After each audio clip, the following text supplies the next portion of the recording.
Ngayon po, gusto po natin na magpaabot sa inyo kasi meron po akong nakita ng mga vlogger po doon na pumunta. Nakikita po natin ang dami pong mga rescuer, ang dami pong sumisid. Pero yung iba doon nagsisisid sa mababaw. Nagtaka po ako kung bakit po doon po sila nagsisid. Dapat no, nung isang linggo po man yata yung paghanap po nila. Hanggang ngayon ay nagpapatuloy pa rin ang pag-rescue. Ngunit wala po silang nakikitang katawan ng binatilyo. Kasi mayroon pong kakulangan po doon, guys. Kaya gusto namin kung malapit pa lang sana yan. No? Tutulong ko po yung oras ko po doon para po mahanap. Kasi dalawa lang po talaga yung binanggit ng ating mga kaibigan na hanapin. Dapat po kung anong mga araw nangyari yun, dapat hindi po ipinagliban po yung paghanap. Dapat po sana yung mga barangay po doon, no, mga rescuer, hinahanap na agad kasi para hindi pa makalayo. Kung anong oras ba yun nangyari, dapat po pinagtutuunan na, no, sinisid na lang lahat para makita. Kasi hindi po natin alam yun, kasi hindi po agad-agad yan alulutang kung hindi po lumaki yung tiyan, no, magbutod manggod na. Napakasakit po tingnan sa mga magulang hanggang ngayon, no? Sobrang sakit po ang kanilang nararanasan. Grabe, kaibigan.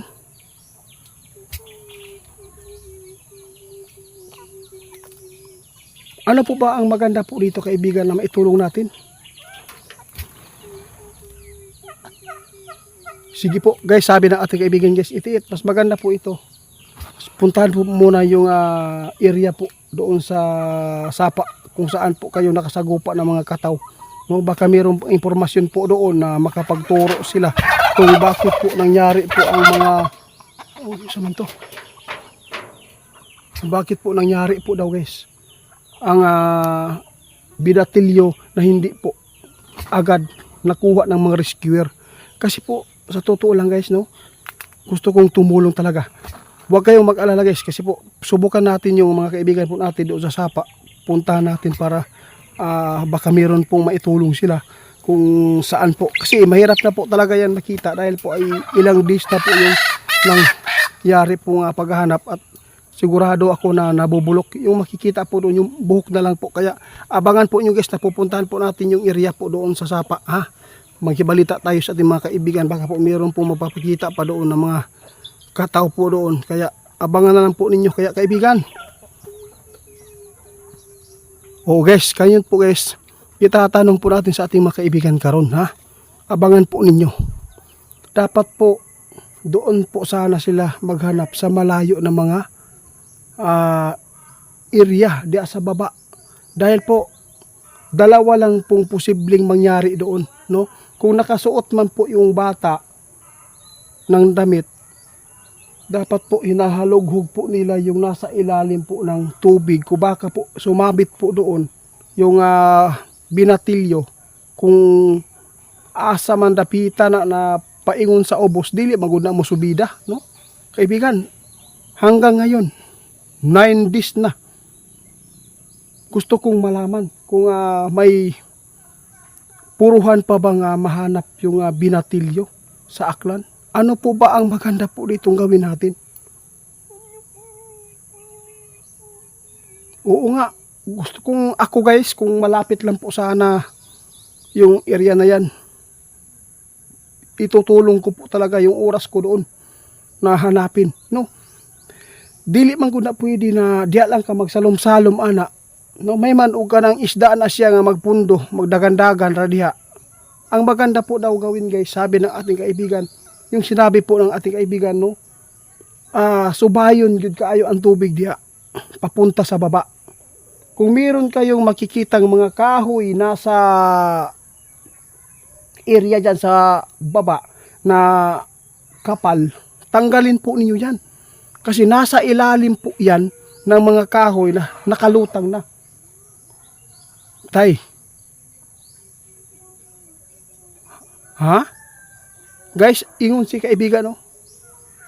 Lisod na makita karon, no?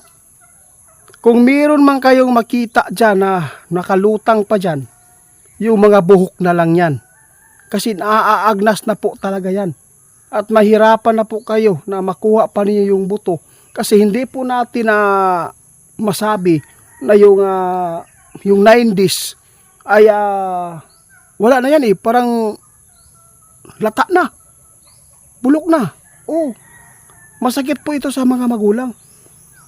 Gusto kong magtanong sa inyo kung yung pagkawala ng bata, dapat po ay naipokus na lang po agad sa pag-rescue sa before pa mangyari po yung yung tragedya, kung anong oras o anong, di na dapat ba na ihinto ang pag-rescue po dyan. Kung kailan po nangyari, hindi na sana pinagliban. Agad na lang unta yung taga-baryo po doon na lahat sila kung may puso, no, na i-rescue, hindi na lang po sayangin po ang bawat oras kasi hindi pa yan nakakalayo. Kaibigan, oo nga, condolence po sa pamilya. Nakakaawa po talaga yung magulang, hindi po nila makita man lang ang kanilang anak. Noong 90s na po, mahirapan na po sila mag-ano dyan, guys. Yun pong sinabi po ng ating kaibigan ngayon, nasa baba lang po yan. Abangan po ninyo yan, mangyayari po yan. Mayroon kayong makikita po dyan na buhok na lang po talaga ang matutuklasan po dyan. Na nakalutang po dyan sa mga kakahuyan, kung hindi po ito natatanggal po yung mga laman po niya. No? Napakasakit po isipin na hindi po mahanap at hindi makita ng mga magulang. Karon guys, nakitaan magunamo ang pag-rescue. Daghang king rescuer ni Salom. Pero tingala ko, anong ni Salom man sila diya? Diya sa mabaw. Dili man na magpundo. Kapag ang tao ay maanod, pag lumaki na po yung tiyan, bumutod na mulutaw yun na siya. Gawas lang siguro kung nakasangit yun na si kahoyan, dapat unta itong mga kahoy di gisubay yun ug maayo. Ito po ang sinabi ng ating kaibigan, guys, na hanapin po ninyo doon sa may kahoy. Naagyo sa mga kahoyan, nasangit yun siya. Pero ang problema lang, 90s na mga kaibigan. Pag aabot ito ng 12 days, wala na. Wala na puruhan nga makita pa na. Kung naamay makita diya, guys, kanang mga buhok na lang. Kung naamay mga kahuyan gapno diya baga. Tapos dapat po talaga kung mayroon pong mga silingan mga lugar diya sa sa ubos anang sa paa. O kung mayroon silang maamoy na mabaho, ito yung sabi ng ating kaibigan, ibig sabihin nito, doon po siya. No? Hindi sagrado maguling tao. Kaibigan, ano pong maipapayo po nyo ngayon? Ano po ang maganda po ating gawin?